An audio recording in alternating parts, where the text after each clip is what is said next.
جی ناظرین، میں ہوں نوی ستی، اور بات اس وقت آپ کے سامنے ہے کہ کیا صورتحال ہے کہ فواد چودھری کی گرفتار کیا گیا جناب کہ انہوں نے الیکشن کمیشن کے سیکرٹری کو منشی کہہ دیا، پھر ان کے بھائی کو گرفتار کر لیا گیا کہ جناب وہ احتجاج کر رہے ہیں، اور یعنی جیلم سے ان کی گرفتاری ہو گئی۔ اور اس کے ساتھ ساتھ جو ہے ایک اور بھی کہ راولپنڈی میں پی ٹی آئی کے جو کارکنان ہیں، عہدیداران ہیں، ان کے خلاف 170 کارکنوں اور عہدیداروں کے خلاف جو ہے وہ ایف آئی آر جو ہے وہ درج کر لی گئی، اور بات ہو رہی ہے جناب کہ گزشتہ سال نومبر میں احتجاج میں وہ شامل رہے ہیں۔ یعنی اب ان کو اس لیے کہ راولپنڈی میں جو احتجاج کی کال دی گئی تھی تاکہ وہ قائم رہیں، اور اس میں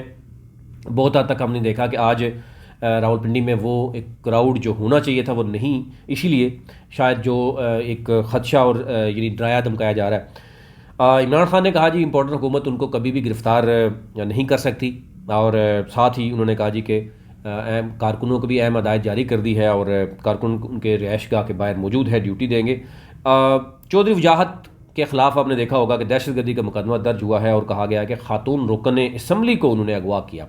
تو یہ سارے مقدمات اس وقت درج ہو رہے ہیں جب ہو رہا ہے معاملہ۔ ساتھ ہی میں آپ کو بتاؤں، الیکشن کمیشن نے 2 خط لکھ دیے ہیں گورنر کے پی کے اور گورنر پنجاب کو کہ الیکشن کی تاریخ دی جائے، اور ساتھ پیسہ بھی مانگ لیا گیا الیکشن کمیشن کی طرف سے کہ جناب ہمیں پیسہ دیا جائے تاکہ ہم الیکشن کروا سکیں کے پی اور پنجاب میں۔